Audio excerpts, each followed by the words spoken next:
All right. Peace and abundance, billionaires. It's your girl Deanna Diaz, and excuse me for being 10 minutes late. Everything had to do with business. Business is why I'm late. Okay. Um, but today we have two topics for you today. Two topics. I was getting a bunch of messages.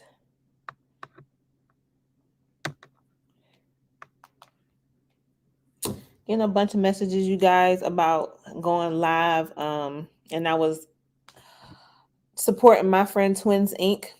Okay, so if you're wondering about the makeup, I will have that on my personal Instagram. If you're following me there, make sure you do that.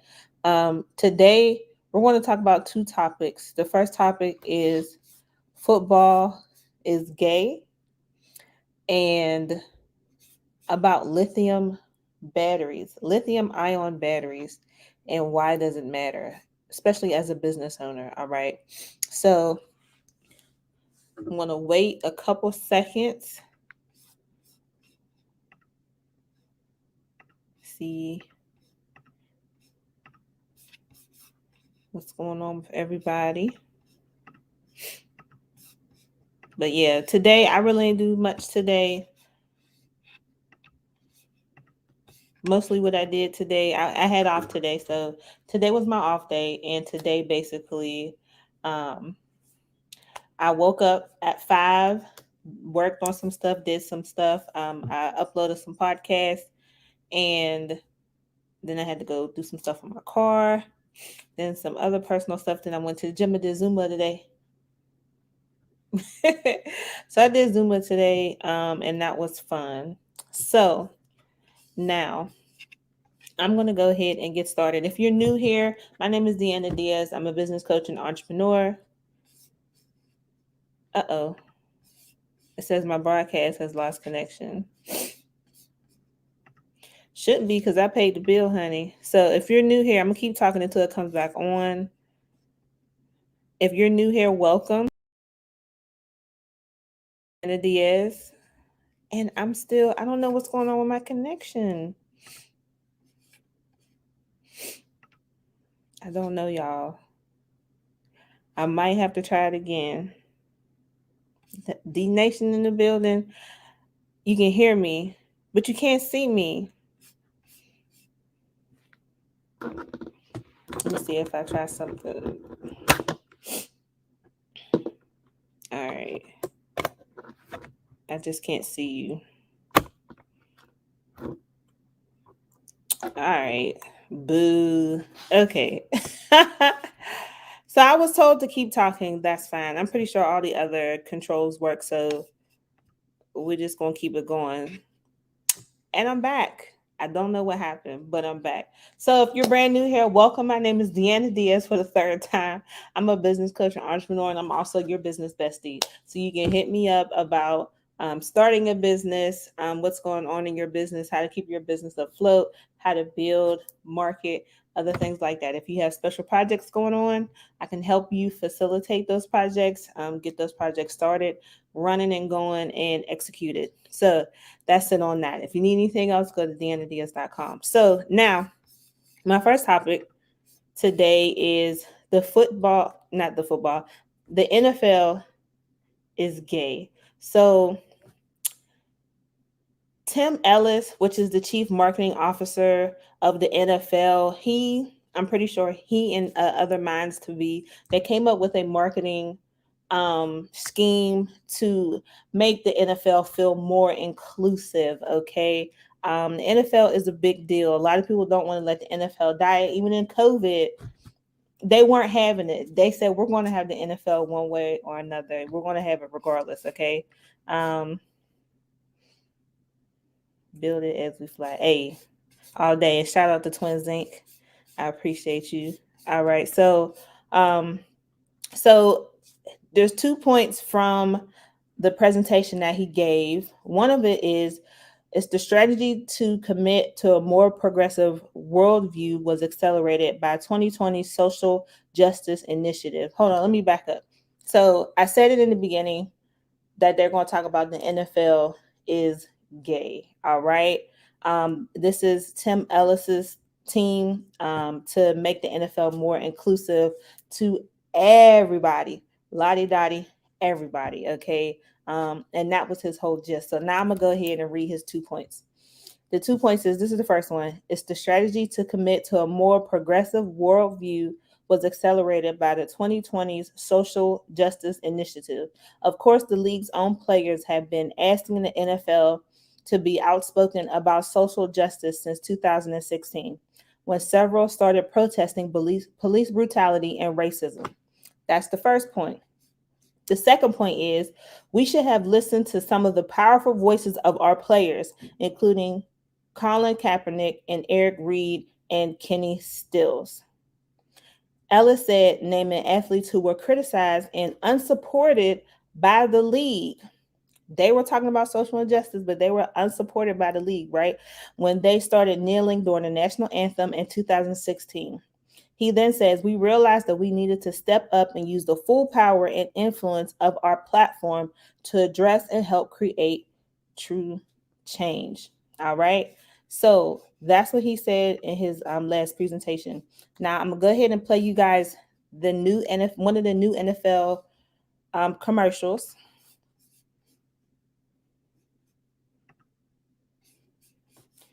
Share screen. Window. Oh no, Chrome tab. Share. Okay. Sorry if I'm saying that out loud, y'all. That's how I. All right, there we go. So watch this ad. It's only 30 seconds long, and then we'll talk some more.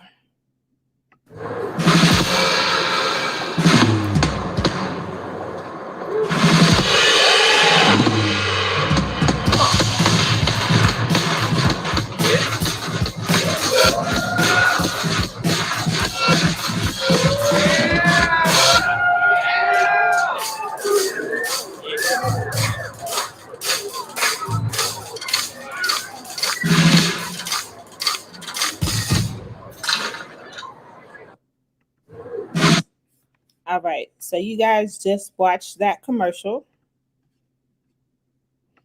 and now me, I'm gonna say this right here. I have no opinions either way, whether you're gay or straight. That's your business.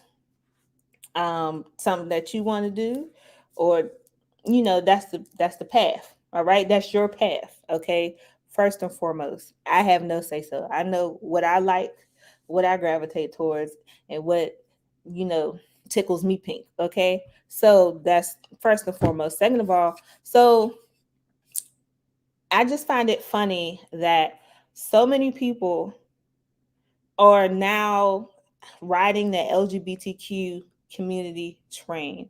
Okay.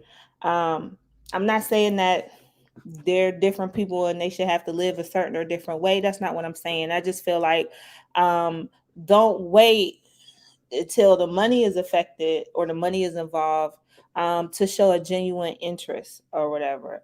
So they're using what's called social marketing, things like that. So what they're doing is they're trying to make everybody get a warm and fuzzy so that they can come, using social issues and platforms and political social issues and things like that to bring people to keep them spending money and, coming to the games and buying merch and supporting the players and things like that. That's all this is. And I just want to know, you as a business owner, do you feel like let's say for example,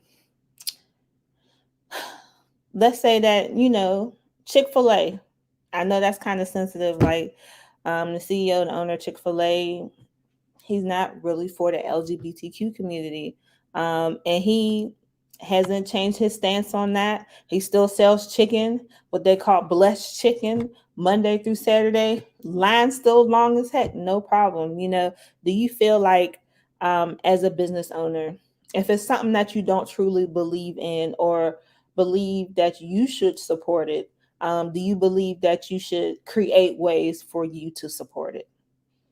All right. If you just totally that's just like the cake bakers or whatever. They didn't want to make this homosexual um, described cake, and they was trying to get the person who wanted the cake. They tried to sue him and everything instead of going to another baker.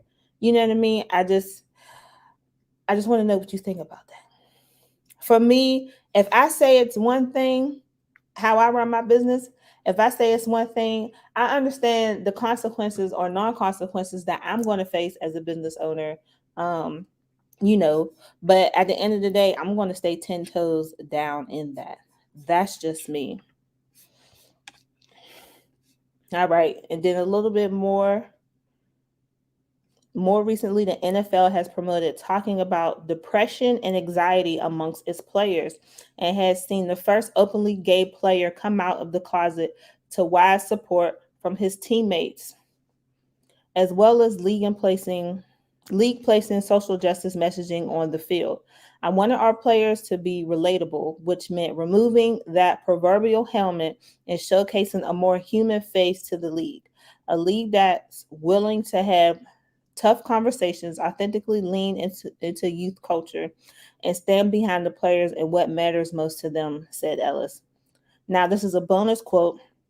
If we don't have the NFL this fall, this country is in for a whole lot of shit. A quote from Ellis attributed to the former Pepsi CEO Indra Nooyi in the spring of 2020. So I just don't understand. You got people kneeling during the national anthem. They're talking about injustice this, injustice that, and they, had to ride the bench and all other type of stuff just to voice how they feel about how they feel their people are treated. And now we're gonna open it up. So we're gonna let the LGBTQ have a part in this. So now we can open up the rest to all the other social injustice. Okay, I just think that's weird.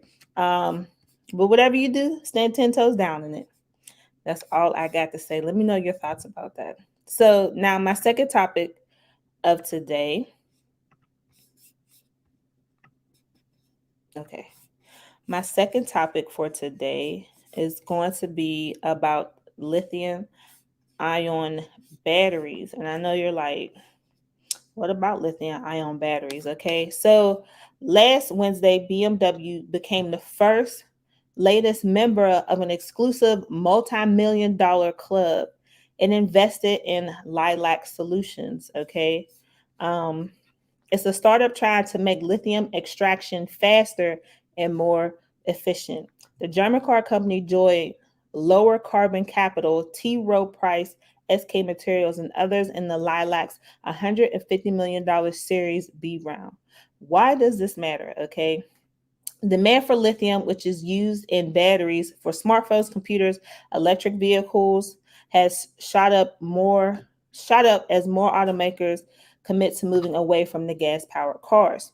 Lilac has developed new ion exchange technology that it claims would speed up lithium production, though it won't be a silver bullet for impeding shortages.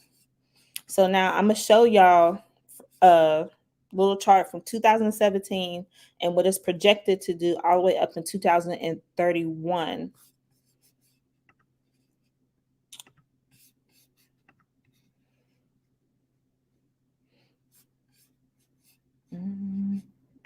Is that it?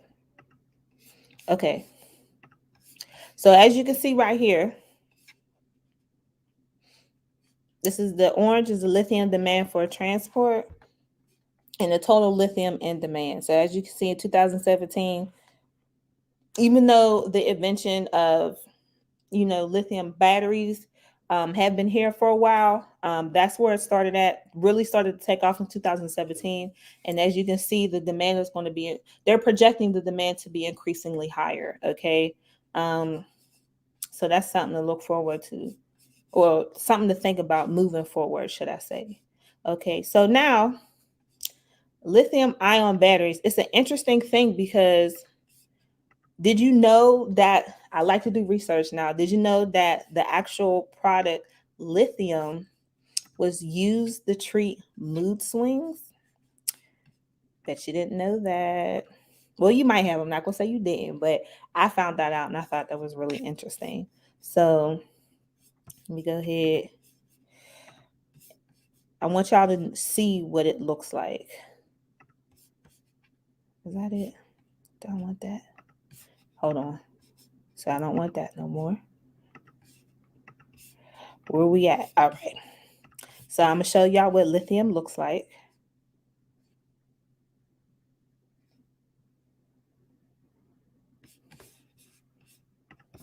Okay. So that's what lithium looks like. That is what lithium looks like, ladies and gentlemen. Simple, and it comes straight from the ground. Straight from the ground, but not all over the world. It comes from Argentina and Chile.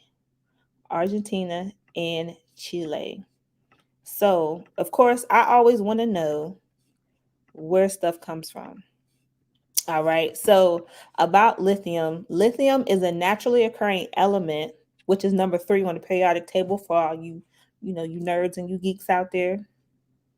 That was first discovered in 1817 and was found in the mines of Australia. I said Argentina, so excuse me, Australia and Chile.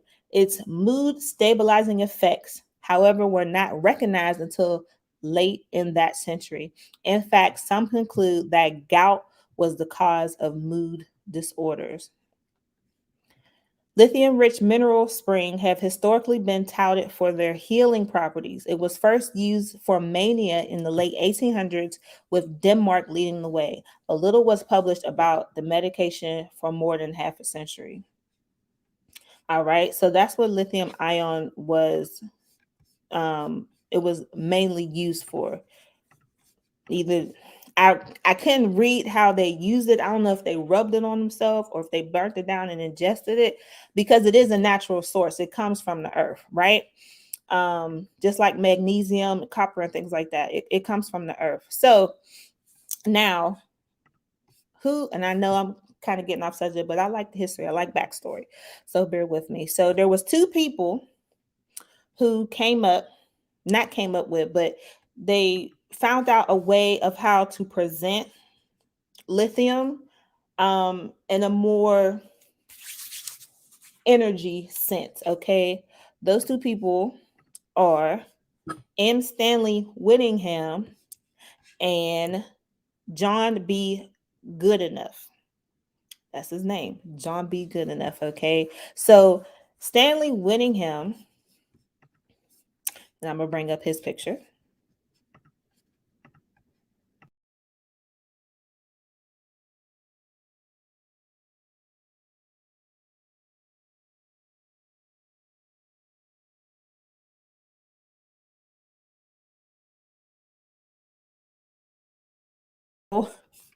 Lord forgive me, y'all. So as I was saying, I accidentally pressed back on the screen. Okay, if you're here, say hello. I'm happy to have you. And shout out to the D Nation that's in the building. Okay, all right. So as I was saying, I was going to bring up. I like what to show what people look like. Okay. Oh nope, not that one. All right, hold on. Here we go. So that's Stanley Whittingham right there. That is him. And he was responsible for being the first to describe the concept of rechargeable lithium ion batteries. Um, he won a Nobel Prize in 2019 in chemistry. Okay, so he was the first to describe the concept of rechargeable batteries, because before you just used the battery and that was it, and it's disposable, and it kind of went back to that. I don't know if you noticed in the corner stores or whatever, how they have these little square paper rechargeable one-time use battery packs. So that's mainly what it was in a large scale. But because of him, he was able to, describe the concept of it. And now, then you go to John B. Goodenough. He is widely credited for the identification and development of the lithium ion battery. So that's what he was responsible for. Okay. So now we have an issue. So we know where the lithium came from, where it's from. Right now it's being mined more so in Chile. All right. So now the reason why they're using the lithium ion batteries in cars is because they say that it's going to help fight climate change. No dirty fog or things like that there. But what they don't realize is that they're wrecking the fragile ecosystem in Chile. So the locals, they're saying that a lot of the land is drying up because you need to mine it underneath the brine, underneath the water in these lands. And when you're, getting all this water out, then you're messing up crops, animals are being thirsty and are dying. The locals are thirsty and getting sick and things like that, because they don't have enough water. So but the government of Chile, they're saying that it's not, what they're doing now is not going to affect them that much in the future. All right, so it's like a good and a bad at the same time. They're trying to do something good, but at the same time, they're making something bad happen, and saying, the government is saying that it's not, the damage that's being caused is not irreversible. Is reversible, excuse me. The damage that's being caused to the lands in Chile where they're mining for lithium is reversible. So that's why they're allowing it, to giving it to the okay. All right. So, you know, these big companies, they find these big huge contracts, and they go, and the government says, oh yeah, go ahead, as long as I'm getting a little bit of, you know what I mean? So where's the moral compass in that? Like, I get it, I get what you're trying to do, but is there a way that current life where those people are in Chile can be sustained without suffering? Why should these people have to suffer for a short while, to benefit other people? And those other people are, people of, wealth security, high middle class or high class individuals who are benefiting from getting these lithium ion vehicles, these energy efficient vehicles or whatever. Are they going to give the people of Chile a vehicle? Are they going to build them a school? It's like, what are you doing to give back to these people? All right. Are you going to give them temporary visas to the United States, or Germany or whatever? So it's like, what can you do for these people in the meantime while you're taking from their land or whatever? And my whole point of that, breaking that story down, is to don't rob the people. Have some type of moral compass, no matter how large your company grows, you know what I mean? Um, always give back. Find some way to give back. And I'm not saying that they're not doing anything charitable, but for the people whose lives they are disrupting right now, as a business owner with a lot of money, or as a corporation with a lot of money, boards, members of the board, things like that, what are you doing for those people? Because these people look like they're suffering. The land is dry, and I'm gonna show you that picture. The land is dry. Their animals are thirsty. The land is not green. It's affecting their ecosystem. You know, And that's one of the people they interviewed, that 67-year-old Sarah Plazan. She says she could still remember guiding her family's sheep along the ancient Inca trail running between wells and pastures. Today, she is watching an engine pump fresh water from beneath the mostly dry Taloposo meadow. She says now mining companies are taking the water. They're taking the water, she says, pointing to dead grass around stone ruins that once provided a nighttime refuge for shepherds. So, and that's what the land mostly looks like, that they mine from. Excuse me. And this right here, this image right here, It's the brine pool at the lithium mine in the Atacama Salt Flats. So they have to go through that to mine to get that. So now with the actual company,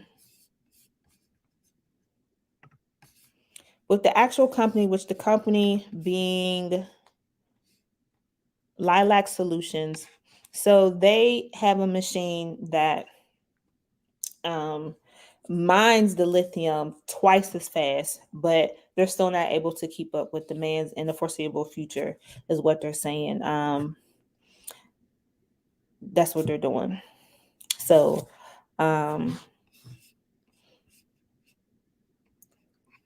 as of 2019, is energy intensive and expensive. Extracting the metal from the brine sources is more economical, but takes much longer and requires a massive amount of water, which is threatening the ecosystem in South America. So that's basically that. But they're projecting in 2023 that there will be a shortage of this metal, this lithium, and that's according to Bloomberg NEF. All right. So, and that's it. That's it that I have for you guys. Make sure, and I appreciate you for watching me today. I sorry that I started a little late, but like I said, what I was doing was definitely for business.